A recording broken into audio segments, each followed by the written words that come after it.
ডাকতে বলে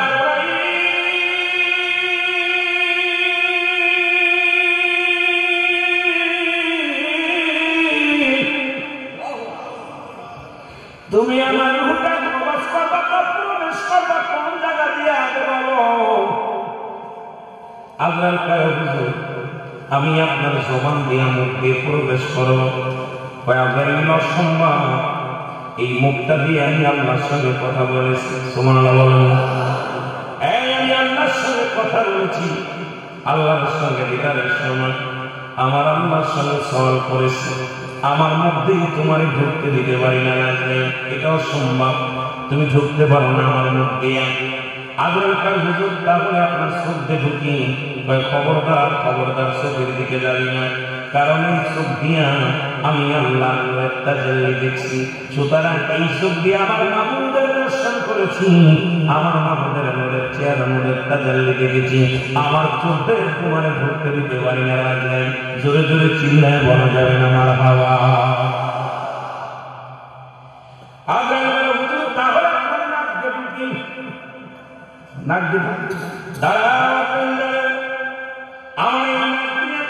যখন আল্লাহ দিদার করেছিলাম দূর পাহাড়ে, তখন আমি মাওলার সঙ্গে দিদার করতে গিয়েছিলাম। জান্নাতে একটা ঘিরান, আল্লাহর নূরের তাজাল্লির একটা ঘিরান আমার নাকের মধ্যে প্রবেশ করেছে। সুতরাং আমার নাক দিয়ে তোমার আমি ঢুকতে দিতে পারি না। আজরাইল বলে হুজুর বেয়াদবি করবেন না, কারণ আপনারা জানতাম আমি সময় হয়ে গেছে, আল্লাহ পাকের হুকুম হয়ে গেছে। আপনি বেশি কথা বলবেন না, আমার যেদিক ইচ্ছা আমি সেদিক দিয়ে আপনার জ্ঞানটা প্রবাস করবো, কারণ হুকুম হয়েছে আমার আল্লাহ। সুতরাং আপনার কোনো বাধা আসার সময় নেই। হযরত মুসা আলাইহিস সালাম রাগান্বিত হয়ে একটা থাপ্পড় লাগায় দিয়েছে। আজরাইল আলাইহিস সালামের এত জোরে থাপ্পড় লাগাইছে, সঙ্গে সঙ্গে চোখ দুটি উঠে গেছে, চোখ দুটি কানা হয়ে গেছে। জোরে জোরে চিল্লায় বলা যাবে না মারহাবা।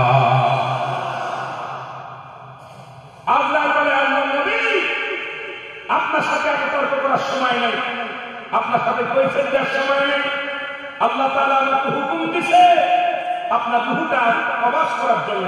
আপনার কাছে হিসাব, আপনার কাছে অনুমতি নেওয়ার প্রয়োজন নাই। আমি এখন রূহ বাইর করব। মুসা আলাইহিস সালাম এত তেরা একটা থাপ্পড় মানে এক থাপ্পড়ে দুইটা চোখ কানা হয়ে গেছে। আজরাইল জোরে বলেন মারহাবা। চোখ দুটো কানা হয়ে দাঁড়ায়। আল্লাহ কারাই ইমানদারের পর, নবীদের পর মৃত্যুর ওয়াজ দিয়েছে। এই জন্য আমি একটু কথা বলেন না, এত পর এত শক্তি আমার আল্লাহর কাছে চলে গেলেন। আমার আল্লাহ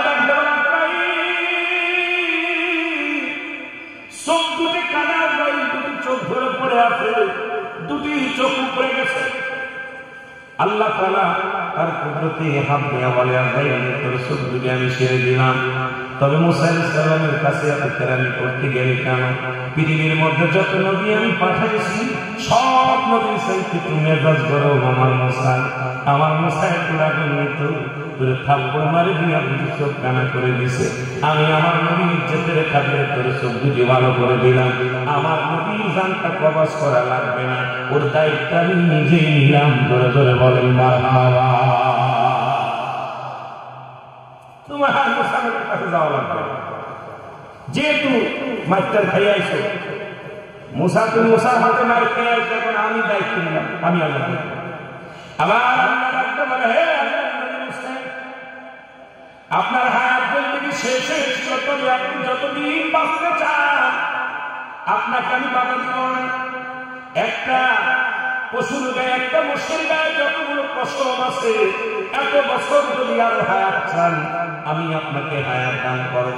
তারপরে আপনি আসেন, তবু আপনার সঙ্গে জোরাজুরি হবে না। আপনি যখন আসতে চান তখনই আপনারা নিয়ে আসবো। কিন্তু যদি এতদিন আপনি হায়াত চান তবু আপনার হায়াত দেওয়া হবে। মুসা নবীকে আল্লাহ কি শোনাইলাম, তারপরে কি হবে? তারপরে দুনিয়া থেকে বিদায় নিতে হবে। আহা, তারপরে বিদায় নিতে হবে। মুসা নবীকে আল্লাহ কি শোনাইলেন? কারণ এতদিন হায়াত পাওয়ার পর যদি মরা লাগে, এই দুনিয়ার জিন্দেগি আমার দরকার নাই। কারণ বিগত দিন এই যে 100-200 বছর আমি বেঁচেছিলাম, এই 300 বছরে বেঁচেছিলাম, কত কষ্ট করা লাগছে। খাটা লাগছে, কাজ করা লাগছে, বন্দেগী করা লাগছে, এগুলোর দরকার নাই, আমার হায়াতের দরকার নেই আল্লাহ। তবে আপনার যদি আমার নিতে হয় আর একটা বার আমার সুযোগ দিবেন, আমি আপনার সঙ্গে দিদার করবো, আপনার সাথে কিছু কথা বলবো, তারপরে আপনি আমার নিয়ে যাবেন, এইটা আপনার কাছে আমার দাবি। আল্লাহ আমি দায়িত্ব নিলাম, আমি তোমার হুকুম দিলাম, তোমার সাথে দেখা হবে, আমি আল্লাহ তোমার সঙ্গে বসবো, ধরে ধরে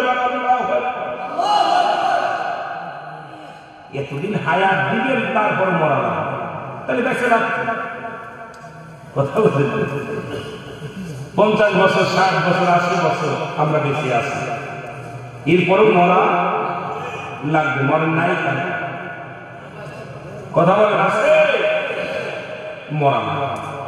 মুসা নবীকে আল্লাহ যেহেতু মরাই লাগবে, তা হায়াত দেওয়া হবে, হায়াত দেওয়া খুব দরকার নেই। তাহলে আমার যাওয়ার আগে আপনার সাথে সাক্ষাৎ করতে চাই, সাক্ষাৎ হয়ে গেল, লম্বাই ইতিহাস 1 থেকে 1.5 ঘন্টা লাগবে আলোচনা করতে গেলে। আপনাদের সময় নষ্ট করব না, কষ্ট দিব না, সংক্ষিপ্ত আকারে বলে দিও। মুসা নবীর সঙ্গে আল্লাহ ডাক দিলেন, মুসা একটু পারে দেখা হবে, সাক্ষাৎ হয়ে মুসা নবী চলে গেল। মুসা নবী আল্লাহকে দেখে বড় আনন্দিত হলেন, অনেক কষ্ট করে পাহাড় উঠলেন, পাহাড় উঠিয়া ঘোরাঘুরি করলেন, আল্লাহর সাথে সাক্ষাৎ হয়ে গেলেন। আমার আল্লাহ কয়, মুসা রে, তুমি যতদিন ইচ্ছা ততদিন তুমি দুনিয়ার জিন্দেগিতে থাকতে পারো, আমি আল্লাহ তোমার কথা দিলাম, আজরাইল কোনদিন তোমার কাছে আসবে না, এই অদান তোমার সাথে করে দিলাম। জোরে জোরে বলেন আল্লাহু আকবার। আপনি যখন আসতে যাবেন তখন আমি নিয়ে আসবো, কিন্তু আজরাইল আপনারা ডিস্টার্ব করবেন, আজরাইল ডিস্টার্ব করবেন। মুসা নবী রওনা হয়ে গেলেন, আল্লাহ তাআলা মুসা নবীর হাতে একটা লাঠি, আমার আল্লাহ বলে, হে আপনার হাতে কি বলে লাঠি, ওটাতে আপনি একটা পাহাড়ের মধ্যে বাড়ি মারেন, পাহাড়ের মধ্যে বাড়ি মারলেন, বিশাল একটা নহর বাইরে হয়ে আসলেন, বিশাল একটা নদী বাইরে আসলেন। আল্লাহ নবী তাকায় দেখে পাহাড়ের মধ্যে একটা নদী হয়ে গেছে। নদী দেখিয়ে মুসা নবী ডাকতে বলে, আমার আল্লাহ, এই পাহাড় আশ্চর্য পাহাড়, এই পাহাড়ের মধ্যে আমি আঘাত করলাম, একটা নদী পেয়ে গেলাম, তবে আপনার কাছে আমার একটা দাবি, আমি দুনিয়া থেকে চলে যাব, তবে আমার কওমের লোক, এই পৃথিবীর মধ্যে যত মাখলুকাত আছে আল্লাহ, তাদেরকে আপনি রিজিকের ফয়সালা করে দিবেন। যখন কোনো মানুষ বিপদে পড়তো আমার কাছে আসতে আমি দোয়া করতাম, আল্লাহ নিয়ামতে ভরপুর করে দিতেন না, আমার বনি ইসরাইলের যত কওমের লোকেরা থাকলো তাদের খাবারের ব্যবস্থা আপনি একটু গুছায় দিবেন, তাদের কাউকে আপনি বঞ্চিত করবেন না। আমার আল্লাহ তোমার হাতে কি পাই লাঠি, তাহলে সাগরের মধ্যেও দাও, মানে একটা নদীর মধ্যে বাড়ি দাও। মুসা লাঠিখানা দিয়ে পানির উপরে বাড়ি মারলেন, সঙ্গে সঙ্গে একটা পাথর হয়ে আসলেন, বিশাল একটা পাথর। এই পাথরটা দেখে মুসা নবী আশ্চর্য হয়ে গেলেন, আল্লাহ বাড়ি মারলাম পাহাড়ের উপরে, আসলে একটা নদী, নদীর মধ্যে বাড়ি মারলাম, আসলে একটা পাথর। আল্লাহ মুসার পাথরের মধ্যে একটা বাড়ি দাও। সঙ্গে সঙ্গে মুসা আলাইহিস সালাম যখন পাথরের মধ্যে বাড়ি দিলেন, বাড়ি দেওয়ার সঙ্গে সঙ্গে একটা হরিণ এসে গেলেন, দেখে একটা জীবিত হরিণ, গালের মধ্যে মুখের মধ্যে তার তাজা ঘাস আছে। আল্লাহ নবী বললেন, আল্লাহ কি আশ্চর্য দেখলাম, আমার আল্লাহ পাক ডাকতে কয়, মুসা রে, যেহেতু তামাম পৃথিবীর মাখলুকাতের মালিক, আমি সবাইকে খাওয়াই, সবাইকে পড়াই, তোমাকে আমি প্রমাণ করে দিলাম, ওই পাথরের মধ্যে একটা হরিণ আছে, খাবারের ব্যবস্থা আমি করে দিছি, দেখো তাজা ঘাস তার মুখের মধ্যে। আমি কথা বললাম, পৃথিবীর মধ্যে যত মাখলুকাত আছে, যত জিন, যত কিছু আছে, সব কিছুর খাওয়ানোর দায়িত্ব আমি আল্লাহ। সুতরাং আমার সাথে যা পৃথিবীর মধ্যে যত মাখলুকাত আমি আল্লাহ যেটা সৃষ্টি করেছি, সমস্ত মাখলুকাতের খাবারের ফয়সালা আমি করে রাখছি। ধরে বলেন সুবহানাল্লাহ। আর তুমি দেখো দেখো না, তুমি এই হরিণ কেমন তাজা ঘাস মুখে নিয়ে আসে, এটা তো আমি বানাইছি। কে বানাইছে? স্রষ্টা কে? আল্লাহু সামাদ, লাম ইয়ালিদ ওয়া লাম ইউলাদ। قل لم يكن له كفوا أحد জোরে জোরে চিল্লায় বলা যাবেন আল্লাহু আকবার। আল্লাহ আল্লাহ কয়জন? জেনে বলেন কয়জন? আল্লাহ ডাকতে বলে হাবিব, ওদেরকে বলে দেন আমি আল্লাহ, আমার কোন দ্বিতীয় নাই, কাউকে জন্ম দিই না, কারো থেকে জন্ম নিই নাই।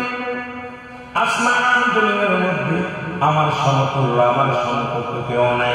সুতরাং সমস্ত মাখলুকাতকে বানাইলেন যে আল্লাহ, সবার দায়িত্ব নিছেন আমার সেই আল্লাহ। পৃথিবীর সমস্ত মাখলুকাতের দায়িত্ব কার? আরো জোরে বলেন কার? আর একটু জোরে বলো কার? আর একটু জোরে চিল্লায়া বলেন, দুরূদ শরীফ পড়েন আল্লাহুম্মা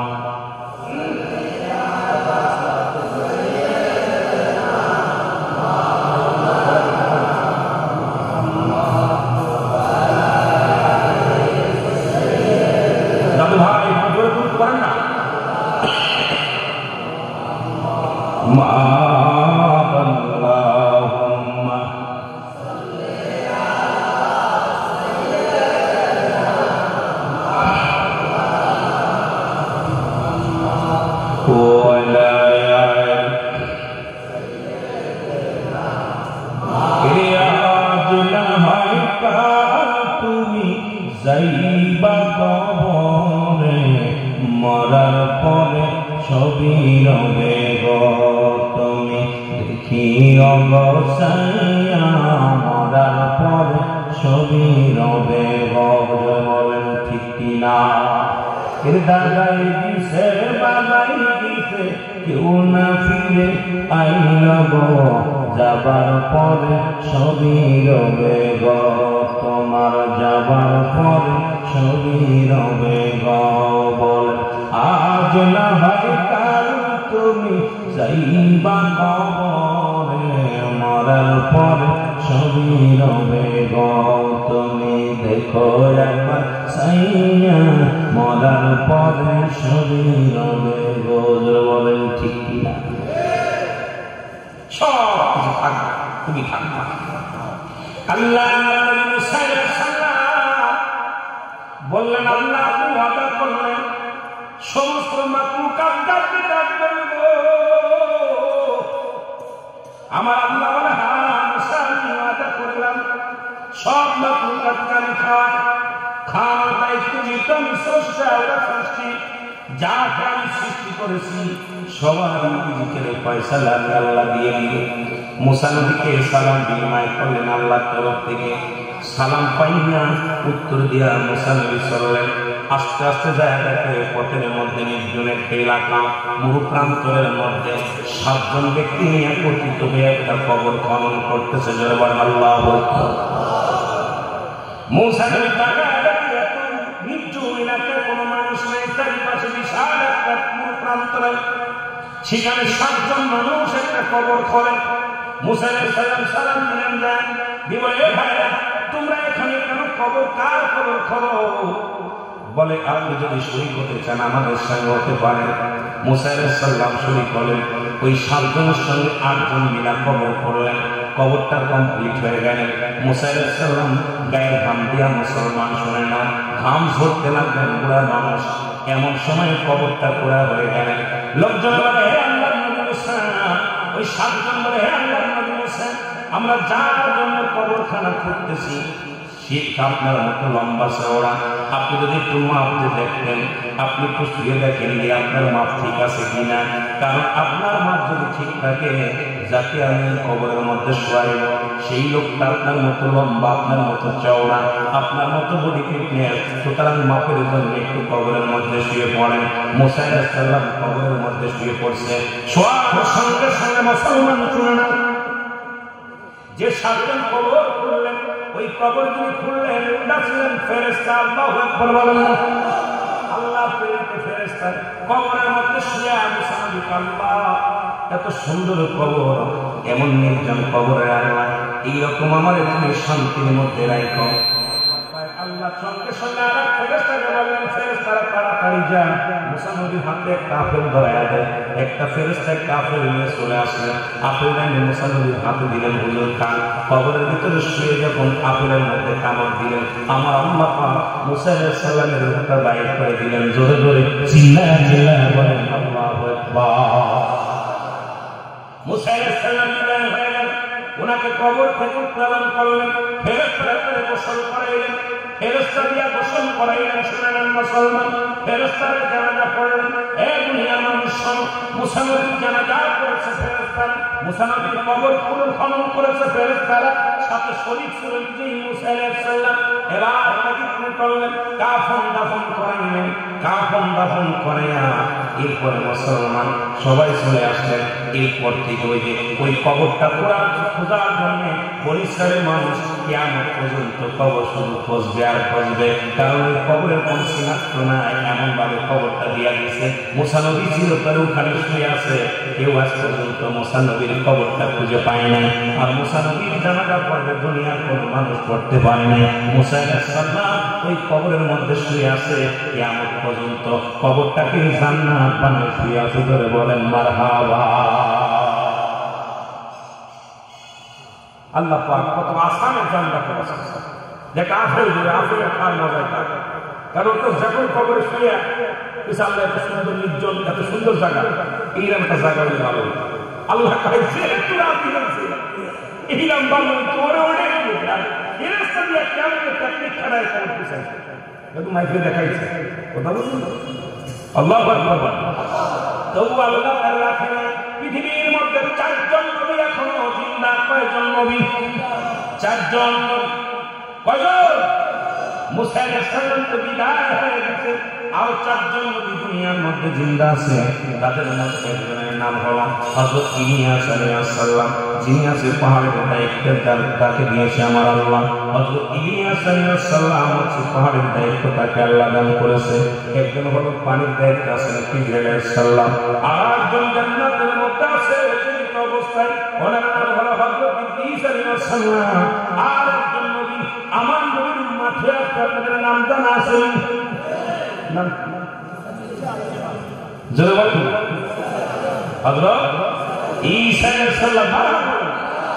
একটু মুখস্থ আছে, আপনাদের জানা আছে। আমার নবীর উম্মত হইয়া একজন নবী আইলো, সেই নবীর নাম হযরত ঈসা আলাইহিস সালাম। জোরে বলেন না মারহাবা। আর একজন নবী আছে মুসলমান, শুনে না, যার কথা উল্লেখ আছে, যিনি দুনিয়া থেকে আল্লাহ উঠায় নিয়ে গেছে, তবে দুনিয়ার মধ্যে পাঠাবে কি জানি না, যার নাম হলো হযরত জাকারিয়া আলাইহিস সালাম, যিনি গাছের কাছে সাহায্য চেয়েছিলেন, আল্লাহর কাছে সাহায্য বাদ দিয়া গাছের কাছে সাহায্য চেয়েছিলেন। ওই ব্যক্তি মুসলমান, কখন পাঠাবে কখন আসবে কেউ বলতে পারি না, তবে কোন কিতাবের মধ্যে পাই নাই তিনি আসবে। তবে গাছের কাছে সাহায্য চেয়েছিলেন, যে গাছটার উপরে ইহুদিরা কি করেছিলেন, সেই গাছটাকে পাড়াইলেন, এরপরে আগুনে তারে পোড়াইলেন। কিন্তু আল্লাহ তার প্রিয় বান্দারে উঠায় নিয়ে গেছে, তবে পাঠাবে কি পাঠাবে না এটা আমরা বলতে পারি না, কোনো প্রমাণ আমরা পাই না, তবে আল্লাহ ভালো জানে। জোরে বলেন মারহাবা। আর কি জোরে বলেন না? এই মূসা আলাইহিস সালাম আল্লাহর সঙ্গে বিদায় করতেছেন। শুনে রাখবেন আলোচনা মুসলমান, মৃত্যুর আলোচনার মধ্যে আপনার কোন মৃত্যুর আলোচনা হয় না। কুল্লু নাফসিন, এর কোন আলোচনা আছে না? কথা বল। এর অনেকে মৃত্যুর কোন আলোচনা আলোচনা করা যাবে না, কিন্তু মৃত্যুর আলোচনা দিলে মরণ হবে, এরা বাড়াবাড়ি বলা যায় কথা কেন? বাড়াবাড়ি বলা সম্ভব না, কথা বলেন ঠিক কি? কেউ কেউ ইন্তেকাল করছে, কেউ কেউ মরিছে, কেউ কেউ মারা গেছে, কথা বল। আর ওটা স্বর্গে গেছে না নরকে গেছে, কথা বলে না, সবই তো একই, যে লাও সেই। মুসা আলাইহিস সালাম মুসলমানদের সঙ্গে বিদায় করতে গেলেন, 3 জন মানুষের সঙ্গে দেখা। কয়জন? মুসার বিরুদ্ধে বলেছিল, মোরা খবরটা বলে আসলাম, তারপরে তার একটা খবরে চলে যায়, তারপরে দেখা যাক কোন দিকে আগানো যায়। আবার বাংলা কবির মনোযোগ, 3 জন মানুষের সঙ্গে দেখা হলো। এর মধ্যে একজন হলো মহিলা, 2 জন হলো পুরুষ। একজন কি? একজন হলো মহিলা, 2 জন হলো পুরুষ। মুসা আলাইহিস সালাম যায় একজন ধনী পুরুষের সঙ্গে দেখা। ধনী লোক মুসা নবীকে সালাম দেয়, আল্লাহ নবী মুসা আপনি কই যান? আল্লাহর সঙ্গে দিদার করতে যায়, আল্লাহর সঙ্গে কথাবার্তা বলতে যায়। কারণ আমার তো আল্লাহর সঙ্গে অনেক পরামর্শ করা লাগে, অনেক কিছু জানার দরকার আছে, অনেক কিছু মানার দরকার আছে।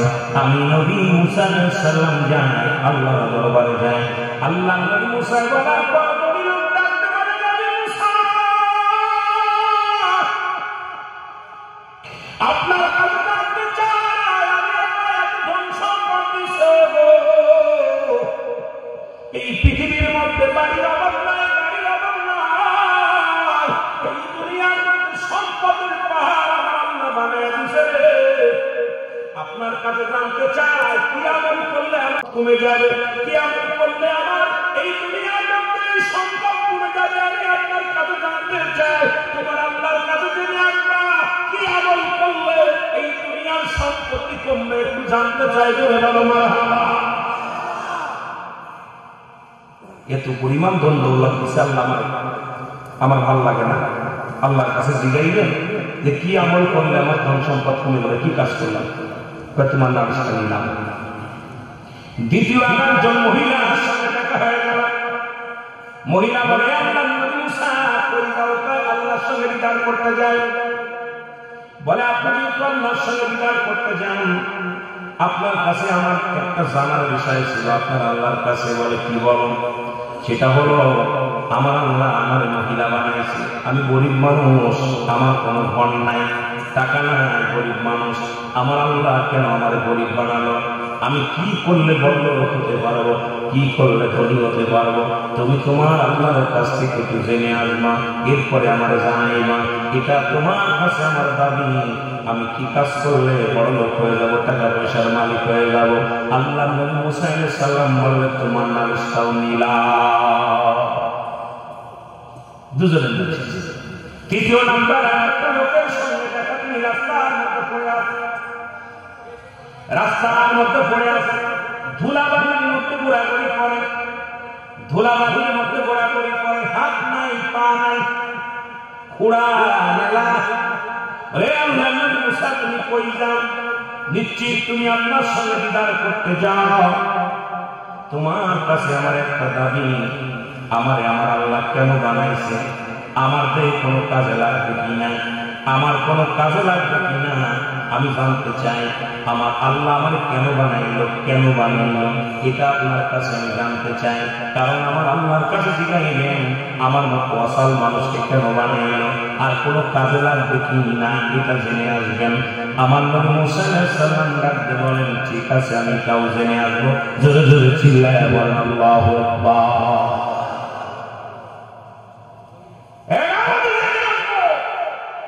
আল্লাহ পাকের কাছে চলে গেলেন মুসা আলাইহিস সালাম, তুর পাহাড়ে যাইয়া, আল্লাহ আপনার কাছে তিনটা বিষয় জানতে চাই। কয়টা বিষয়? তিনটা বিষয় জানতে চাই। আল্লাহ বলে, কি কি? বলে, তিনজন তিনটা প্রশ্ন করছে। আল্লাহ এক নম্বর প্রশ্ন হলো, একজন ব্যক্তি বিশাল ধনী, এই পৃথিবীর মধ্যে জন সম্পদ করে অনেক দান করেছে, ওই ব্যক্তি বলেছে, আমাকে আমল করলে দুনিয়ার সম্পদ কমে যাবে। ওই লোকটা বারবার আমার কাছে দাবি করছে, কি আমল করলে দুনিয়ার সম্পদ কমে যাবে। আমার আল্লাহ বলে, মুসা রে, ওই লোকটারে যা বলবা, সেজন্য আজ থেকে আমার শুকরিয়া বন্ধ করে দেয়, সেজন্য আজ থেকে কোনো কাজে প্রশংসা না করে, আমি আল্লাহর গুণগান না করে, শুকরিয়া আদায় না করে, দেখবা সে কয়েকদিন পর দুনিয়ার সম্পদ কমে যাবে। জোরে জোরে চিল্লায় বলেন মারহাবা। দ্বিতীয় ব্যক্তির প্রশ্ন আনলেন, ওই গরিব মানুষটা, গরিব মানুষ, তার বাড়ি নেই, ঘর নেই, ছোট্ট একটা করে ঘর, দিন আনে রাত খায়, রাত আনে দিন খায়, অভাবগ্রস্ত মানুষ। আল্লাহ গো, তার একটা প্রশ্ন, সে কি কাজ করলে বড় লোক হয়ে যাবে? আমার আল্লাহ ডাকতে কয় মুসা শোনো, ওই লোকটারে বলবা সেই যেন আজ থেকে বেশি বেশি আমার শুকরিয়া আদায় করে, আমার প্রশংসা যত করবে আমি আল্লাহ তার প্রশংসা শুনিয়া সম্পদের মাত্রা বাড়ায় দেব। জোরে বলেন মারহাবা। বুঝা নিবেন বাবা, কথা বলতে তৃতীয় নম্বর ব্যক্তি আল্লাহ বলেন মুসার বলে আমার আল্লাহ 3 নম্বর একটা মানুষ, ইনি আমার কাছে প্রশ্ন করছে, তার তো 2টি পা নাই, 2টি হাত নাই, কি নাই, 2টি পা নাই, হাত নাই, তারে কেন বানাইলেন, তারে কিসের জন্য বানাইলেন? মুসা আলাইহিস সালাম ডাকতে বলার পর আল্লাহ রাব্বুল আলামিন বলে, যা মুসা যাও ওই লোকটারে জানায় দিবা, সেই লোকটারে আমি বানাইছি জাহান্নামের মধ্যে ছোট ছোট ছিদ্র আছে, জাহান্নামের মধ্যে ছোট ছোট ছিদ্র আছে, ওই খোড়া ব্যক্তি, ওই কানা ব্যক্তি, ওই লেলা ব্যক্তিকে দিয়ে, কানা খোড়া নেলা যারা আছে এদেরকে দিয়ে আমি আল্লাহ ওই জাহান্নামের ছোট ছোট ছিদ্রগুলো বন্ধ করব। জোরে জোরে চিল্লায় বলা যাবে আল্লাহু আকবার। জাহান্নামের মধ্যে কিছু ছিদ্র আছে, এটা খোড়াটা হাতদার হাত নাই, পা নাই, ওইটা দিয়ে বন্ধ করব। আল্লাহু আকবার বলেন। মুসা নবীর মনে একটু কষ্ট লাগছে, আল্লাহ একিতে বেচারার পা নাই, হাঁটতে পারে, হাত নাই, লড়াইতে পারে, এই লোকটা তুমি জাহান্নামের ছিদ্র বন্ধ করবা। বড্ড মুসা আলাইহিস সালামের কষ্ট হয়েছে, যাও চলে যাও। মুসা নবী চলে আসছে, প্রথম দেখা হলো যে লোকটা ধনী লোকটা ধনী লোকের কাছে বলছে, ভাই না, হ্যাঁ মুসা আমার প্রশ্নের জবাব দিয়ে যাবে। তো জবাবটা হলো আল্লাহ বলেছে আপনি আজ থেকে আল্লাহ শুকরিয়া আদায় করবেন, আল্লাহ শুকরিয়া আদায় করবেন না, আপনার সম্পদ কমে যাবে। ধনী লোক চিৎকার মেরে বলে, মুসা নবী তুমি কেমন লোক যে আল্লাহ আমার এত সম্পদ দিয়েছে, যে আল্লাহ আমার এত ভালোবাসে, আর আমি সেই আল্লাহ প্রশংসা না করে থাকতে পারবো? তাহলে যদি সম্পদ আরো বেড়ে যায় আমার দুঃখ নাই, তবু আল্লাহ প্রশংসা ছাড়তে রাজি না। আল্লাহ তার আরো দ্বিগুণ সম্পদ বাড়ায়, সঙ্গে সঙ্গে দ্বিগুণ সম্পদ বেড়ে গেছে। জোরে বলেন সুবহানাল্লাহ। চলে গেছে মেয়েটার কাছে, মেয়েটা বলতেছে, আল্লাহ নবী মুসা তুমি আমার আল্লাহর কাছ থেকে কি ফয়সালা আনছো বলো। আল্লাহ নবী বললেন, মুসা বলতেছে, এ মেয়ে শোনো, আল্লাহ বলছেন তুমি বেশি বেশি প্রশংসা করো। তোর আল্লাহর প্রশংসা করবো, তাহলে আল্লাহ আমার কি দিছে? তোর আল্লাহ আমার কি দিয়েছে? তোর আল্লাহর প্রশংসা করবো না? আছে পেটে খাবার, না ভালো কাপড়, আমি কি করে তোর আল্লাহর প্রশংসা করবো? সঙ্গে সঙ্গে একটা তুফান আসলাম, তুফান এসে ওই বুড়ি ছোট একটা কুড়ির ঘর এটা ভেঙে গেল। ভেঙে যাওয়ার পর বুড়ি এদের টাকার দেখে ঝড় এসে সব ভেঙে গেল। আশপাশে কোনো ক্ষতি হয়নি, এখানে বুড়ির ঘরটা বাঁচা। বুড়ির চিৎকার মেরে কান্দে, মুসারে আমার ভুল হয়ে গেছে, যদিও সারাদিন ভিক্ষা করতাম, রাত্রে হলে একটা মাথা জাগার জায়গা ছিল, মাথা গোজা স্থায়ী ছিল, সেটা আল্লাহ দিয়ে গেছে, আমি ভুল হয়ে গেছে, আমার মাফ করে দাও। তোমার আল্লাহ যেন মাফ করো। মুসা নবী তওবা করাইলেন, মাফ করে দিলেন। আল্লাহ সঙ্গে সঙ্গে মহিলার সম্পদ বৃদ্ধি করে দিলেন। আরো জোরে, আরো জোরে। এর দ্বারা প্রমাণ করে দিলেন যে তোমরা যদি গরিব থাকো তাও প্রশংসা করো কার? ধনী থাকো প্রশংসা করো কার? গরিব বানাই কি? আরো জোরে বলেন, কে বানায়? ধনী বানাই কি? সম্পদের মালিক বানাই কি? ফকির বানাই কি? সব কিছু বানাই কি আল্লাহ। আপনি যে হালাতে থাকে শুকরিয়া আদায় করেন। আপনার একটা চোখ নাই, শুকরিয়া, পা নাই, শুকরিয়া আদায় করেন। জ্বর হয়েছে, শুকরিয়া আদায় করেন।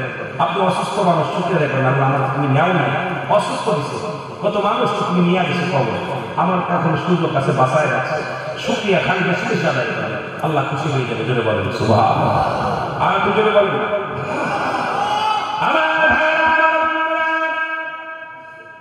মুসা আলাইহিস সালাম চলে গেলেন, যে ব্যক্তির পা নাই, হাত নাই, ওই লোকের কাছে চলে গেলেন।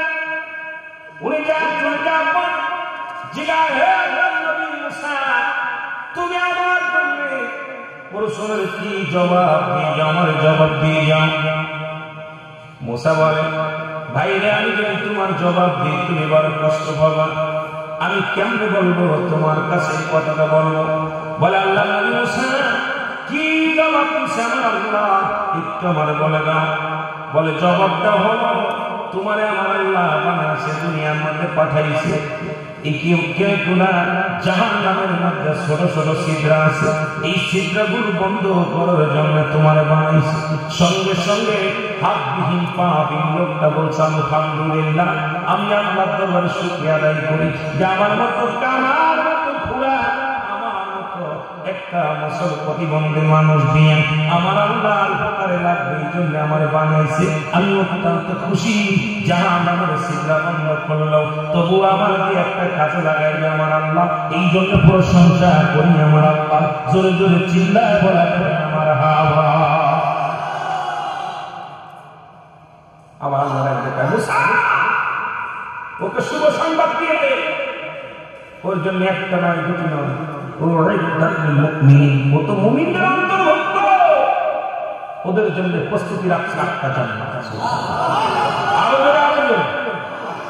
যেহেতু সে আমার প্রশংসা করছে, যেহেতু আমার প্রশংসা করছে, যার হাত নাই তার পা নাই, তারপর আমার শুকরিয়া আদায় করছে, আমি আপনার বান্দার উপর অত্যন্ত খুশি হয়ে গেছি, অত্যন্ত রাজি হয়ে গেছি। আমি আল্লাহ একটা নয় দুটি নয়, ওই অসাধুকে জানায় দাও, আমি আল্লাহ তার জন্য 8টা জান্নাতের দরজায় খুলে দিলাম, আমি আল্লাহ তার জান্নাতি করে দিলাম। জোরে জোরে চিল্লায় বলা যাবে না মারহাবা।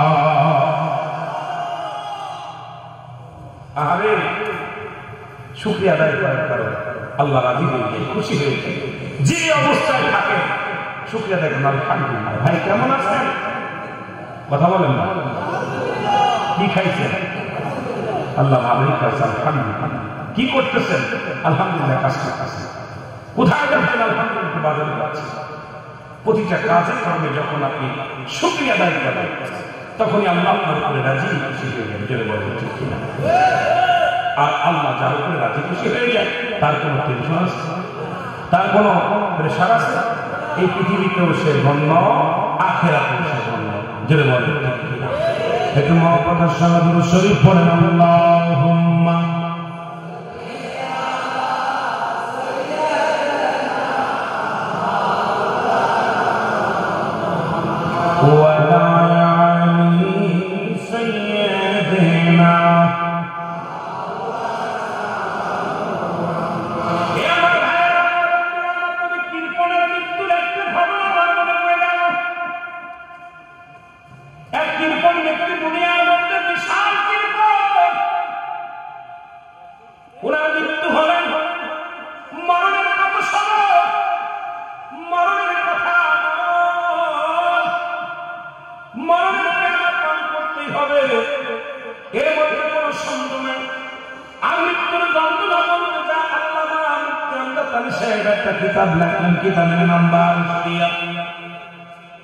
এই কিতাবের মধ্যে উনি লিখতে যে বললেন, দুনিয়ার মানুষ শোনো, মানুষের যখন সহজ মৃত্যু হয়, কি মৃত্যু হয়? সহজ মৃত্যু। 70টার দাদা উঠে গায়ের চামড়া জবাই না করিয়া উল্টো দিকে টান দিয়া লেবুর মরিচ লাগাই দিলে যতটুকু যন্ত্রণা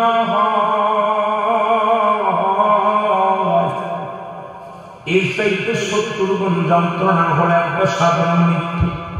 যারা মরণকালে পায়খানা করে দিল, মরণকালে যারা প্রস্রাব করে দিল, মরণের সময় যারা চোখদুটি বড় বড় হয়ে যায়, মরণের সময় যাদের অমুসলমান জিহ্বাটা বাইর হয়ে যায়, তাদের মরণটা কত কঠিন। জোরে বলেন। একদিন কোন ব্যক্তির মরণ হলো, কেমনে মরণ হলো? মরণ তো সবাই হতে হবে। 1 নম্বর বিপদ হলো মানুষের মরণ, 2 নম্বর বিপদ হলো কবর, 3 নম্বর বিপদ হলো কিয়ামতের ময়দান। একটার পর একটা বিপদ। মরণটা হলো 1 নম্বর। 1 নম্বর যদি বলেন 1 নম্বর, 1 নম্বর হলো মরণ, 2 নম্বর হলো কবর, 3 নম্বর এখানে একটা বিষয়, একটা হলো মিলাদুন নবী, আর হলো কবরবাসীদের স্মরণে।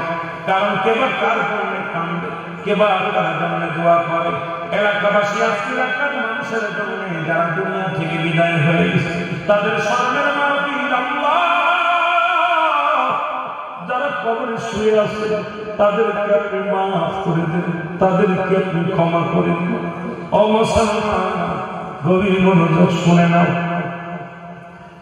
পৃথিবীর মধ্যে একজন কৃপণ ব্যক্তি, এত কৃপণ নিজেও খায় না, খাবি দেয় না, তার বিভিন্ন মানুষের কারণে ভিক্ষা করে চেয়ে খায়, কিন্তু সে ধন সম্পদ নষ্ট করে না, রেখে দেয়, গুছায় রেখে দেয়, যত্ন করে রেখে দেয়।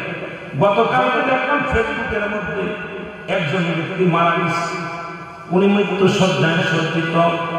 এরপরে যখন ওই লোকগুলোর পাশে যত খেতা বাড়ি ছিল, কম্বল ছিল, দেখে খালি পয়সা, 5 টাকা রাখি, 1 টাকা রাখি, 2 টাকা রাখি, খালি শুধু টাকা টাকা, এতগুলো হয়েছে। মানুষ আশ্চর্য হয়ে গেছে, মানুষের দ্বারা দ্বারা চেয়ে চেয়ে থাকেন, আর এই সম্পদ গুছায় রেখে দিয়েছেন এক জায়গায়।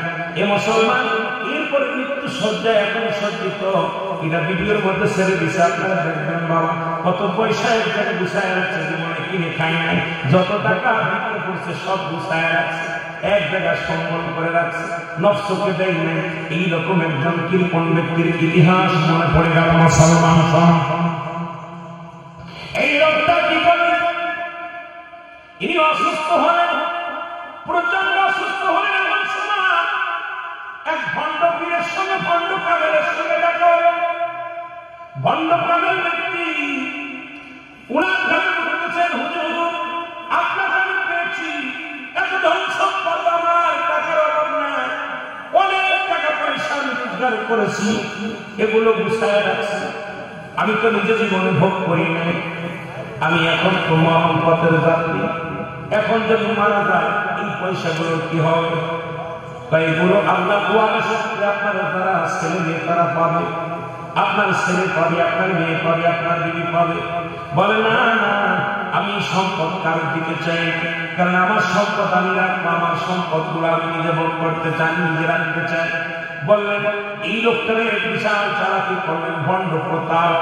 উনি বললেন তাহলে একটা কাজ করেন, যদি আপনি নিজেই ভোগ করতে চান, আপনার ছেলে মেয়েদেরকে ডাকতে পারবেন, আপনি যেদিন মারা যাবেন, মারা যাওয়ার পর আপনার এই জমি সম্পদ জন্য আপনার একটা কবরে দিয়ে দেওয়া হয়। কবরে যেদিন যাবেন, ফেরেশতারা এই কবরের টাকা পয়সা পেয়ে প্রচন্ড খুশি হয়ে যাবে, আপনার সঙ্গে ভালো ব্যবহার করবে। আর আপনি যদি জান্নাতে যান, কবরের ভিতরে জান্নাতের মধ্যে যান, তাহলে এই টাকা খরচ করতে পারবেন, বাজারঘাট করতে পারবেন, আপনার বড় দাম বেড়ে যাবে। তবে যত সম্পদ গুলো আছে এগুলো আপনার কবরে দিতে পারবেন। জোরে জোরে চিল্লায় বলেন আল্লাহু আকবার। যে কথা ঠিক আছে। কিছুদিন পরে লোকটা মারা গেল। মারা যাওয়ার পর ওনাকে দাফন কাফন করে ওসিয়াত করে বলে গেছেন, সব টাকা পয়সা দিয়ে কবরে শোয়া গেছে। কবরে শোয়ানোর পর ওই লোকটা তো যে ভণ্ড প্রতারক, কত রাত্রেবেলা কবর করবে, কবর করিয়া এই মাল নিব কামাই না, তা দিছে রাত্রেবেলা যায় যখন সবাই যখন টাকা পয়সা কবরে দিতে হবে, গুলো দিয়ে মাটি দিয়ে আসছে। রাত্রে যখন উনি কবর খোঁড়ার জন্য একটা গোরস্থানে গেছিলেন, যা যখন কবরের একটা মাটি করে যখন বাসটা উঠাইছে, যাকে কবরের ভিতর দাও দাও করে আগুন চলতেছে, জোরে বলেন আল্লাহু আকবার। উনি একটা চিৎকার করেন,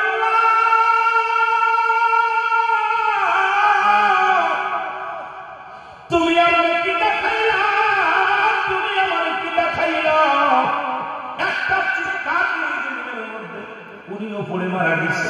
ও মুসলমান শোনে না, প্রতিবেশী এসে দেখে ওই কবরের সকালবেলা অবস্থানে দেখে যে একটা লোক উপরে শুয়ে আছে, মারা আছে, এবং কবর খোলা, কবরের মধ্যে দাও দাও করে আগুন জ্বলে। মুসলমান শোনে না, সুতরাং কবরের মধ্যে কবরে হয়, কবর যে হিসাব হয়, এই কবরটা হলো মানুষের 2 নাম্বার বিপদ।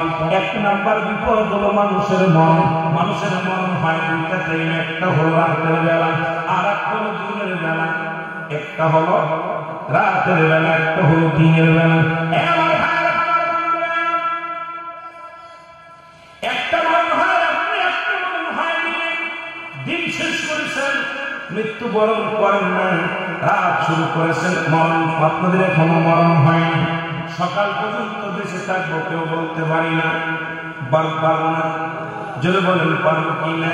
কারণ পৃথিবীর মধ্যে আসা সিরিয়াল আছে, যার কোনো সিরিয়াল নেই। এই দুনিয়ার মায়া ছেড়ে চলে যেতে হবে, মরণের চিন্তা বেশি বেশি করা লাগবে।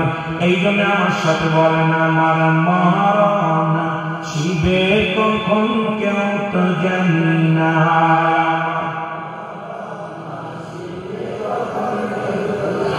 আমি চলে যাব, আমায় তোমরা ভুলা যাও না।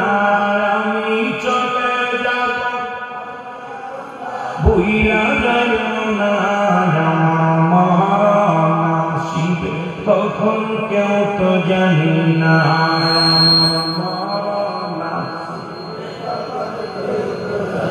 টাকা পয়সা দালাল কোথাও জায়গা করাছি, সব কিছু ফেলাইয়া একাই চলেছি রে আমি।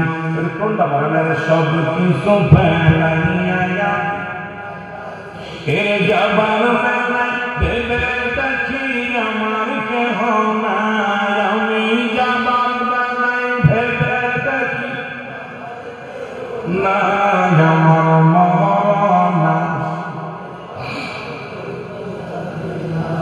কুল্ল মান আলাইহা, সব শেষ করে দিবে কে? আল্লাহ। আর আপনি যদি বলেন কি? আল্লাহ বলেন, দুনিয়ার মানুষরা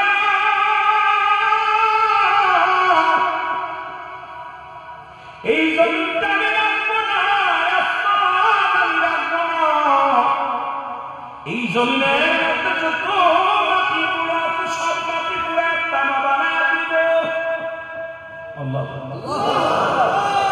এই জমিনের মাটিগুলোর উপরে কত মস্তানি করে মানুষ, কত না দেখা। আপনাদের এই এলাকার মধ্যে একজন নামের নাসিরুল্লাহ পরিষদ, ওনার এক ওয়াজের মাধ্যমে অনেক মূল্যবান একটা কথা বলছে। কত রাজা, কত প্রজা, কত বাদশাহ, ফেরাউন, নমরুদ এই দুনিয়ার মধ্যে তারা খোদাই দাবি করলো, কেউ নাই, কেউ নাই, আমিও থাকবো না। উনিও চলে গেছে। এই দুনিয়ার কত বাড়িওয়ালা, কত গাড়িওয়ালা, এই দুনিয়ার কত মানুষ দেখলাম, কেউ নাই, আমিও থাকবো না, আপনিও থাকবেন না। একদিন বিদায় নিতেই হবে, মধ্যে কোনো সন্দেহ নাই। জোরে জোরে চিল্লায় বলা যাবে আল্লাহ। আল্লাহ বলে, বান্দারা এই জমিনটা আমি রাখবো না। এই জমিনের মাটিগুলো আমি পুরায় তামা বানায় দিব। এই জমিনের মধ্যে যত পানি আছে সব পানি পুরায় ছাই বানিয়ে দিব। যেদিন কিচ্ছু বলতে কিচ্ছু থাকবে না, সেদিন থাকবো শুধু আমি আল্লাহ। কে থাকবে বলে বলেন? আমার আল্লাহ থাকবে। তাহলে আপনাকে আমাকে বোঝার দরকার, সেই মওলার গোলামি করা লাগবে। সেই মওলার গোলামি ছাড়া কোনো পথ নাই।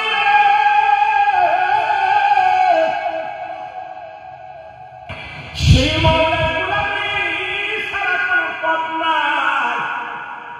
সেই মওলার ইবাদত ছাড়া কোনো পথ নাই। যে আল্লাহ সব জন্য বিচ্ছিন্ন করে দিবে, এই জমিনটা পুরায় দিবে, মাটিগুলো পুরায় দিবে, জমিনের বাড়িগুলো শেষ করে দিবে। যেদিন কিচ্ছু বলতে কিচ্ছু থাকবে না, থাকবে শুধু আমার আল্লাহ। আল্লাহ বান্দা, সেদিন থাকবো আমি শুধু আমার নবীর ভালোবাসা নিয়ে।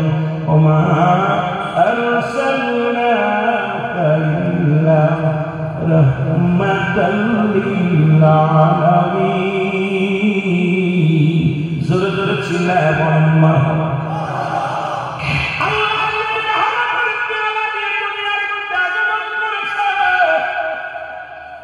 যিনি উম্মতের কান্ডারি,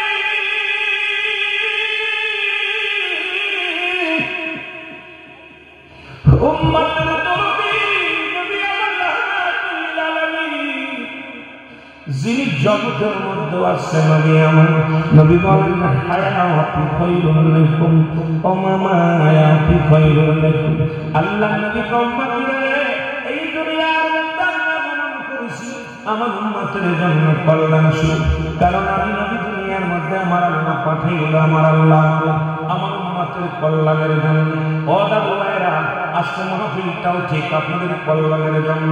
যারা কবর শুয়ে আছে তাদের জন্য বড় কল্যাণ, তাদের জন্য ঈদের দিন। কারণ আপনি আমি কবরে শুয়ে যাব, ওই যেখানে দিন রাত শেষ হবে না, যেখানে গেলে সকাল হবে না, যেখানে গেলে সন্ধ্যা লাগবে না, যেখানে শুরু আছে যার শেষ নাই, সেই জায়গাটার নাম হলো কবর। আমার নবী ডাকতে বলেন উম্মতিরা রে, এই দুনিয়ার মধ্যে আমি নবী দুনিয়ার মধ্যে আগমন করেছি আমার উম্মতের জন্য কল্যাণ। কারণ আমি নবী আমার উম্মতের সঙ্গে চলাফেরা করেছি, আমি নবী আমার উম্মতের সঙ্গে কথাবার্তা বলেছি, আমি নবী আমার উম্মতের মতো ঘর সংসার করেছি। সুতরাং শরিয়াত, তরিকত, হাকিকত, মারফত সব জায়গায় আমার নবী। আস্তে করে সব জায়গায় কি জোরে বলেন, সব জায়গায় কি আমার নবী। শরিয়াতের দিক তাকাইবেন নবী, হাকিকতের দিক তাকাইবেন নবী, মারফতের দিক তাকাইবেন নবী, কবরের জিন্দেগিতে নবী, মুসলমান সংসারের জীবনে নবী। আপনি জীবন দশায় আপনার নবী, ব্যবসায়ের মধ্যে নবী, নামাজের মধ্যে নবী, হজের মধ্যে নবী, যাকাতের মধ্যে নবী, আপনার জীবন বিধানের মধ্যে নবী। এই জন্য নবী বলেন আমার জিন্দেগিটা আপনাদের জন্য কল্যাণ। কারণ হায়াতি খায়রুল লাকুম, আমার হায়াতের জিন্দেগিটা আমার উম্মতের জন্য কল্যাণ। কারণ জোরে বলেন মারহাবা।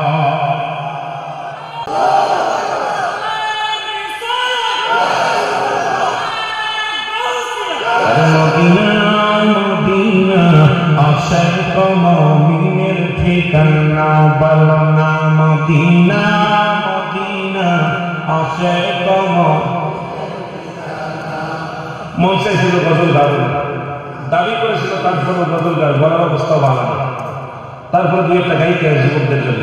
বলো না মদিনা মদিনা আশিক মুমিনের ঠিকানা, বলো না মদিনা মদিনা। আয় হায় দিদার চায় কাঁদো তোমরা, দিদার চায় কাঁদো তোমরা, হও না নবীর দিওয়ানা। মদিনা আশিক মুমিনের ঠিকানা, বলো না মদিনা মদিনা আশিক। একটু জোরে বলা যাবে না, বলো মদিনা মদিনা আশিক। নবীর প্রিয় সাহাবী হযরত আবু বকর সিদ্দিক, বলেন নবীর প্রিয় সাহাবী এর ভালোবেসে শুইল পাশে, ভালোবেসে শুইল পাশে, যাইয়া সে দেখো না মদিনা মদিনা। আরো জোরে বলেন মদিনা মদিনা আশিক। মদিনা মদিনা আশিক। জালালুদ্দিন সৈয়দী মুসাফির বড় দেখলা নবীজি, বলেন জালালুদ্দিন সৈয়দী মুসাফির বড় দেখলা নবীজি। ওরে এতবার দেখিয়াও নবী, এতবার দেখিয়াও নবী, তৃষ্ণাটা হারামেতে না মদিনা আশিক। আর জোরে বলা যাবে না, বল মদিনা মদিনা। হায় হায় দিদার ছেড়ে কাঁদো তোমরা, দিদার ছেড়ে কাঁদো তোমরা, হও না নবীর দিওয়ানা। আশিক মুমিনের ঠিকানা, বলো না মদিনা মদিনা। কালো হাবশি বেলাল ভালোবাসো ওই নবীকে, বলো কালো হাবশি বেলাল ভালোবাসো ওই নবীকে। ওরে ইসলামের প্রথম মজিদ, ইসলামের প্রথম মজিদ বানাইলেন রব্বানা মদিনা। আশিক মুমিনের ঠিকানা, বলো না মদিনা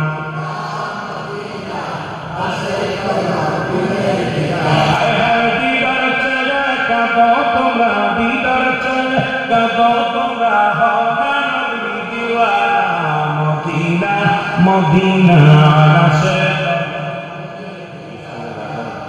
একটু আগায় আছে না বাবা, পিছনে জায়গা হচ্ছে না, টাকা বসে মহব্বত টাকা বসে জিকির করেন, জিকির তালে করে টাকা আসে। আল্লাহ আল্লাহ আগা আসে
Chadu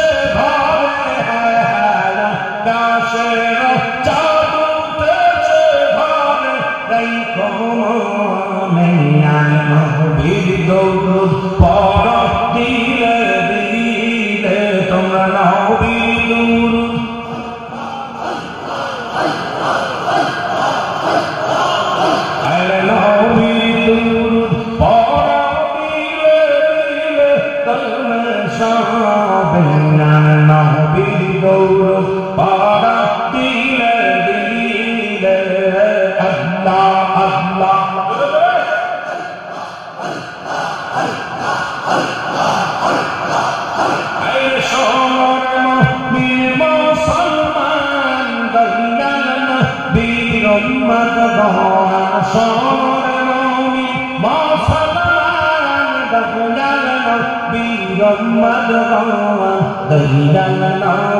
দুরুদ শরীফ তোমরা সাইরনা গো দয়াল নবী প্রেমের তরি তোমরা সাইরনা আল্লাহ আল্লাহ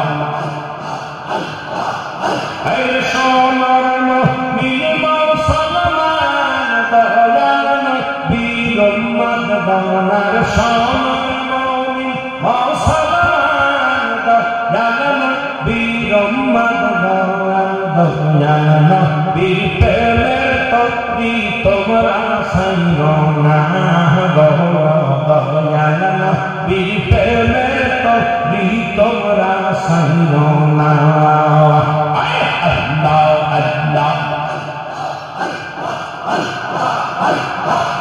নৌকাতে উঠবে যখন নবী দিদার পাইবে তখন নৌকাতে উঠবে যখন নবী দিদার পাইবে তখন রোজ হাসরে তলাই নিবেন হে রব্বানা রোজ হাসরে তলাই নিবেন হে রব্বানা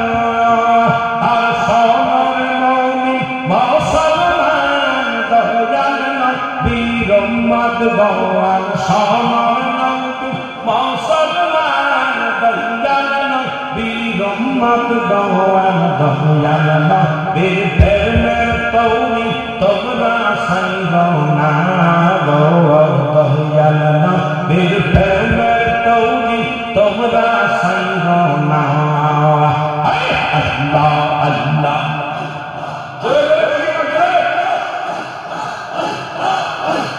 কত ফকিরগণ দর্শন নবীর নৌকা পারে কত ফকিরগণ উঠছে তারা নৌকাতে তারা ইবে দয়াল নবী চিন্তা রবে না আর তারা ইবে দয়াল নবী ভাবনা রবে না ওই নৌকাতে উঠবে তারা নবীর দিদার পাবে তারা ওই নৌকাতে উঠবে তারা নবীর দিদার পাবে তারা আখেরাতে পার হইবে ফুলসিরাত থানা হায় হায় আখেরাতে পার হইবে ফুলসিরাত থানা আল্লাহ আল্লাহ সোনার মুমিন মুসলমান দয়াল নবী রহমত ভগবান সোনার মুমিন মুসলমান দয়াল নবী উম্মত ভগবান দয়াল নবী দুরুদ শরীফ তোমরা সাইরনা গো দয়াল নবীর প্রেমের তরি তোমরা সাইরনা আল্লাহ আল্লাহ ওই তহবিতে উঠবে যেজন ওই ফুলের সুবাস পাবে তখন ওই তহবিতে উঠবে যেজন নবীর দিদার পাবে সেজন আখেরাতে পার হইবে ফুলসিরাত খানা আর আখেরাতে পার হবে সে ফুলসিরাত খানা আর নবীর উম্মত নারী নবীর উম্মত নারী নবীর প্রেমের ধরো তরি নবীর উম্মত নারী নবীর প্রেমের ধরো তরি আখেরাতে পার হইবে ফুলসিরাত খানা গো আখেরাতে পার হইবে ফুলসিরাত খানা আল্লাহ আল্লাহ সোনার মুমিন মুসলমান দয়াল নবী রহমত ভগবান সোনার নবী মুসলমান দয়াল নবী রহমত ভগবান দয়াল নবীর প্রেমের তৌরি তোমরা সঙ্গ না গো দয়াল নবীর প্রেমের তৌরি তোমরা সঙ্গ না আল্লাহ আল্লাহ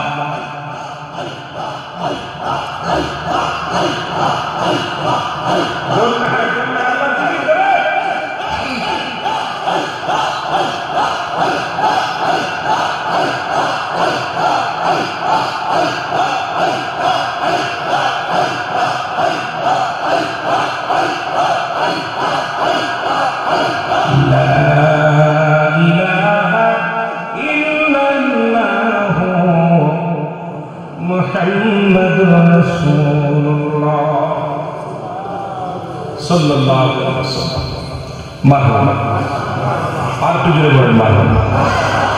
জিকির করলেন কার? আল্লাহ। জিকির সাধারণত দুভাগে বিভক্ত। ওয়াজ করে রাখলাম মনে রাখবেন কবরের জায়গা। কথা বলছেন? জিকির দুভাগে বিভক্ত, একটা জাহিরি একটা বাতিল। জাহির জিকিরটি স্পষ্ট জিকির আল্লাহ আল্লাহ যুক্ত করলেন। বাতিল জিকিরটা আবার একটা, সেটা হলো ছোট ছোট, এটা আবার দুই ভাগে বিভক্ত। একটা হলো ঠোঁট বন্ধ জিহ্বা চাল, আর একটা জিহ্বাও বন্ধ ঠোঁট বন্ধ। কলব যুগে মানব দেহের বাম দিকে নিচে একটা হাত, হাঁটির নিচে একটা গোস্ত। আরবিতে বলে কল, ইংলিশে বলে হাত, বাংলায় বলে এটা যাদের পবিত্র সমস্ত দেহরাজ্য, সমস্ত দেহরাজ্য পবিত্র। এখন মুনাফিকদের সিনার উপায় যারা জিকির করবে, জিকিরে তারা গাফিলতি করবে, নামাজ দাঁড়াল আসা যাবে। যখন নামাজ দাঁড়ায় আওয়াজ করে, আর যখন জিকির করে গাফিলতি করে। মুনাফিকদের সিনার উপায় জিকির করলে কার? এই জিকির কিতাবের ভাষায় 4 ভাগে বিভক্ত। কয় ভাগে? 4 ভাগে। চরমোনাই সাকিনা পুরপুরাশের দেওয়ান বা আপনার সুন্নিয়া ওয়াহাবি সকলের জন্য বলে সব ভাইদের কিতাবের নাম তিরমিজি শরীফের 2য় খণ্ড 175 নাম্বার পৃষ্ঠা। কত নাম্বার? 175 নাম্বার পৃষ্ঠা। এতদিন জিকির করছেন আল্লাহ জিকির নাম। এই জিকিরটার নাম হলো ইসমে জাত। একটু আগে যেটা করলেন, জিকিরটার নাম কি? ইসমে জাত। বাইহাকি সোহাইবুল ইমানের প্রথম খণ্ড 337 338 নাম্বার পৃষ্ঠা। এতদিন জিকির করেছেন কালেমার জিকির না, কোথাও কোনো কালেমার জিকির। এই জিকিরটার নাম হলো নাফি জাতের জিকির, লা ইলাহা ইল্লাল্লাহ মুহাম্মাদুর রাসূলুল্লাহ সাল্লাল্লাহু আলাইহি ওয়াসাল্লাম। যেহেতু অনেকে জিকির করে, কথাটা বলে দিলে আপনাদের বুঝতে ভালো হবে, এই জন্য বলে দেয় আমার বাবা। তাই কালেমার জিকির আমরা জানাম, অনেকে জানি, তাদের জিকির করে কিন্তু নাম জানি যেরকম ঠিক কিনা। এই জিকিরটার নাম কি? নাফিয়াস বাতিল। নাম্বার 3 কানজুল মানের প্রথম খণ্ড 214 নাম্বার পৃষ্ঠা। কত নাম্বার? 214 নাম্বার পৃষ্ঠা। এতদিন জিকির করছেন তওবার জিকির না, এই জিকির কোনো তওবার কোনো জিকির না। জিকিরটার নাম হলো ওয়াকিল জিকির, লা হাওলা ওয়ালা কুওয়াতা ইল্লা বিল্লাহ। মারহাবা বলেন, আর একটু জোরে বলেন। এ মুসলমান, ইবনে মাজার মধ্যে 4 নাম্বার জিকির সুবহানাল্লাহ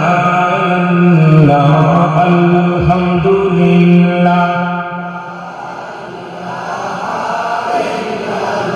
আমিন বলেন। এত ব্যাখ্যা দেওয়ার সময় কি বললেন? জিকিরটা করলেন। এই জিকিরটা আমরা যারা অনেকে করে, আপনারা যখন জিকির করলেন অনেকে আল্লাহ আল্লাহ করছে, অনেকে জবানটা বন্ধ রাখছে, বন্ধ রাখছে। আমার বাবা আমাদের জিকির মাথা না দিতে সবচেয়ে বেশি জিকির করে আমাদের ইমাম সাহেব, যেহেতু উনি কোরআনের হাফেজ। আমার হাফেজ ভাইরা আছে। বিসমিল্লাহির রহমানির রহিম। ইন্নাল্লাযীনা ক্বালু রাব্বুনাল্লাহু সুম্মা ইসতাকামু তাতানাজ্জালুল মালাঈকাতু আল্লাহু। জিকির করেন না কথা বলেন, ওনারা শিখাইবেন। কোরআন পড়তেছে, ঘুরতেছে, একটু গান বাজনা বলছে না, কিছু মানুষ হাসতেছে। আপনারা সামনে জিকির করতে পিছনের মানুষ চাই আছে করে কি ওই যে হাতের সাথে বিধান এখন আপনি ধরলেন আপনি তো কোরআন করতেছেন, কোরআন এরকম ভুললেন না। উনি বলবেন কোরআনের ভিতরে যে কি মধু এটা আমি জানি, আমার যে কে ভুলাই বলতে পারে। কোরআন এত মধু, কোরআন এত জাদু, কোরআন করতে গেলে এমনি ভুল এসেছে যদি বলেন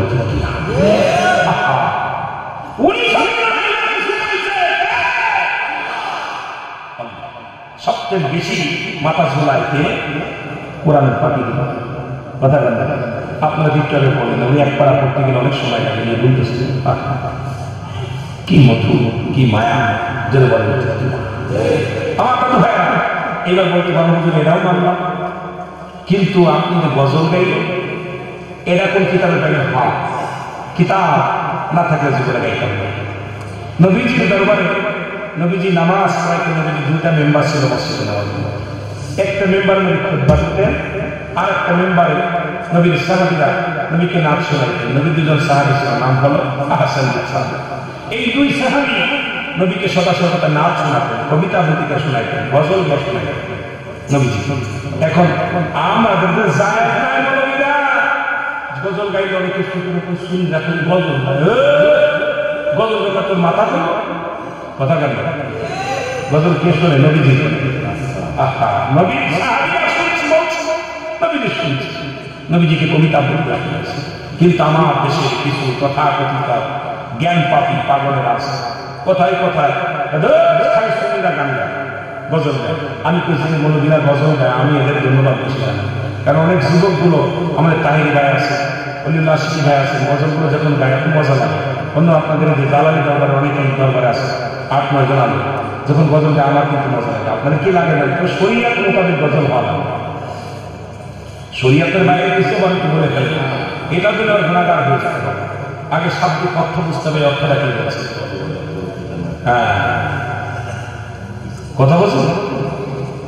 এটা যদি বলে তাহলে এরাও বলছে খারাপ বলে। যদি বলি খাজা, খাজা হচ্ছে ফার্সি ভাষা, খাজা সাধারণত সম্মান।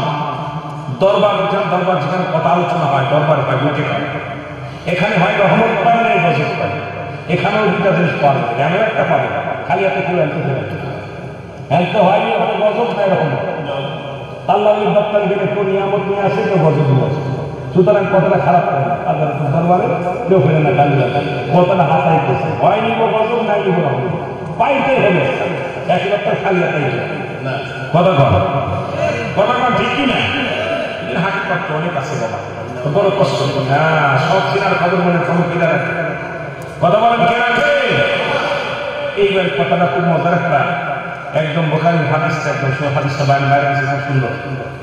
ইন্নামা আল-দুনিয়া, চিনার খবর মনে খবর কে রাখে? তাহলে আপনার এই যে আপনারা হুকুম করলেন, এমন একটা হুকুম করতেছে, তাহলে আপনি গায়ে ওই যে আপনি মনের খবর চিনার খবর এটা কে জানেন? আপনি কিরাম বলছেন জানেন হুকুম করতেছে? কথা বলছেন কেউ বলতে পারি? এটা একটা কনফার্ম আমি মনে করি। এর পিছনে কথা বলে সবাই ওয়াজ করতেছে, যারা বাইরে আছে ওরাও শুনতেছে, ওদের বসার সুযোগ নাই, দাঁড়ায় দাঁড়ায় শুনতেছে। আর একটু পর্দা করেছে, একটু গোপনে গোপনে আছে, কি কন এনে অনেক মেয়ে ছেলে আছে, লোকাল লোকা শুনতেছে, পর্দার একটা বিধান আছে, কথা বল ঠিক কিনা? হ্যাঁ, তোমার ওই একজন খুব একজন আমার একটা মনে পড়ে গেল, একজন তুতা পাখি দিয়া ব্যবসা করে, তুতা পাখি চেন ব্যবসা করে। এই তুতা পাখি দোকানে বেচা কিনা করে, লোকজন নিয়ে জমাই করে, প্রচুর বেচা কিনা তুতা পাখি দেখার জন্য সবাই। হঠাৎ করে তুতার একদিন দোকানে শিকল দিয়ে বেঁধেছে, বলছে তুতা তুই থাকি, আমি গোসল করে নামাজ পড়ে আসি। তুতা আসলে হঠাৎ করে একটা বিড়াল ঢুকছে, বিড়াল ঢুকে যখন শো মারছে, তুতার গলায় ছিল শিকল। এই শিকলটা দিয়ে শিকলের লাইটে তেলের বোতল সকাল করে গেছে। দোকানদার দোকান খুলে দেখে, দোকানদার দোকান খুলে দেখে তেলের বোতল সব করে গেছে। দোকানদার রাগনিত হইয়ে একটা বাড়ি মারছে, তুতার মাথা ফেটে গেছে। মাথা ফেটে গেলে এখন মায়া লাগছে তুতার, যা যা ডাক্তারের দোকানে নিয়ে পশম পরিষ্কার করে দিয়ে স্যাবলন লাগাই দিচ্ছে। এখন কিছুদিন পরে দুই বন্ধু দোকানের সামনে বসে একটা কাগজস্থ, ইমাম সাহেবের কয়দিন বয়স, মাথা চুলগুলো পড়ে গেছে, আহার তাকে মুখ দিয়ে গেছে। তুতা বলতেছে আমি জানি ও তেল ফেলাইছে, তার তাক হয়েছে। কি বলছে? ও তেল ফেলাইছে, তাই তাক হয়েছে। এখন দোকানদার বুঝতে পারছে, হারে ওদের তাক হয়েছে, রোগে কাজ করছে, কিন্তু ওরা তো মায়েরা কাজ করেছে। তা আমাদের দেশের মানুষ হলো এখন মনের কোন মনে যেটা বলে ও আর একজনে বলে ফেলে মায়েরা করে। ভাই আমার, এই জন্য আগাম কোনো কথা বলা ঠিক না। সবসময় আমলের নিয়তে সমস্ত ইবাদত করা উত্তম, যেন বলেন ঠিক কিনা। তবে শরিয়াতের একটা শরিয়াত ছেড়ে দিলে কাফের, শরিয়াতের বিধান যেটা আছে এটা আপনাকে লঙ্ঘন করা কখনো মেনে নেওয়া যাবে না। আপনি অনেকেই ভাই নামাজ পড়িয়ান না পড়ি ইমান ঠিক আছে, ওই আগের বিদায়কে সারা করতে হবে। মুসলমান এবং কাফেরদের মধ্যে পার্থক্য নেই নামাজ। যার নামাজ নাই তার ইমান কোনটাস কথা বলে আছে না? তবে সুন্নিদের ভিতরে দুইটা দোষ আছে। দোষটা আমি বলে যাই, হয়তো আপনারা প্রতিবার বলে এমন কথা বলবো। সুন্নিদের ইমান আছে, আমল নাই। ইমান আছে, আমল নাই। আর বাতিলদের আমল আছে, ইমান নাই। কথা বলছেন? দাম থাকে ঠিকই, কিন্তু বাবা বড় লসের মধ্যে আছে। দাম আছে কিন্তু লসের মধ্যে আছে। ইমাম সাহেবরা বলছে কথাটা মানে, কিন্তু এইরকম কইলে ওরা পায়ে বসে। ইমান আছে, আমল নাই। আমল আছে, ইমান নাই।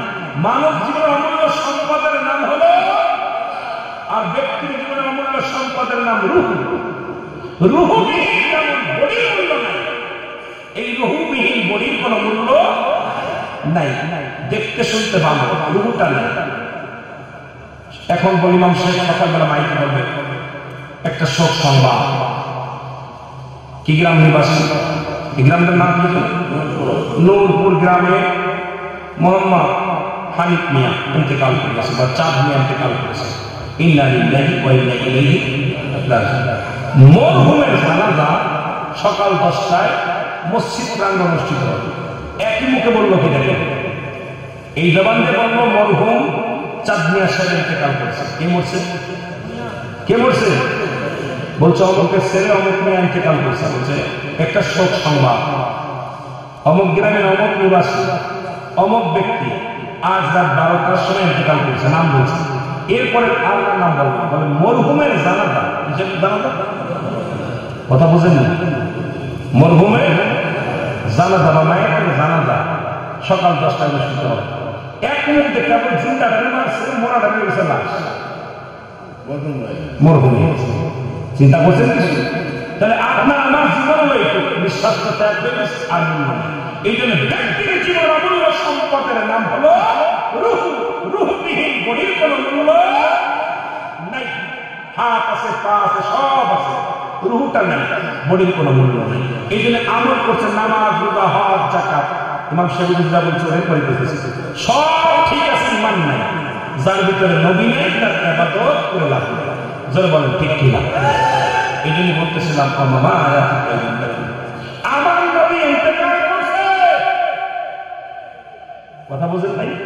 নবী ইন্তেকাল করছে, এটা নিয়ে কিছু বাতিলেরা কয় নবী মরে গেছে। নবীজি বলতেছে না, শুনে না, আমি নবীর ইন্তেকাল শরীফ আমার উম্মতের জন্য কল্যাণ শুরু। সুবহানাল্লাহ। আর একটু জোরে বলেন। কে বলতেছে? নবীজি বলতেছে যে আমি যে চলে গেছি, বিদায় নিছি, বিদায় দিয়ে আমার উম্মতের জন্য। আমি বিদায় দিতাম না, নিচ্ছি আমার উম্মতের জন্য। কার জন্য? কারণ আমি নবী যখন কোন উম্মত ভালো কর্ম করে, ভালো কাজ করে, আমি আল্লাহর দরবারে প্রশংসা করি যে আল্লাহ অমুক গ্রামে চাঁদ মিয়া সাহেব, ইমাম সাহেব বুঝলো, ওই আবু সাইদ মিয়া, আল্লাহ ওই নাসির উদ্দিন একটা ভালো কাজ করছে, আল্লাহ ওদের জন্য শুকরিয়া আদায় করা। আবার কোন উম্মত যখন গুনাহের কাজ করে, নবীজি বলেন সঙ্গে সঙ্গে আমি আল্লাহর দরবারে ইস্তিগফার করি, মাফ চাই যে আল্লাহ অমুক ব্যক্তি অন্যায় করে, তুমি তারে মাফ করো। যদি হে মুসলমান, তাহলে এই নবীর পক্ষে থাকার দরকার আছে কি? আরো জোরে বলেন আছে কি না? এই জন্য আমি আপনাদের কাছে আমার দাবি করে দেই, নাম্বার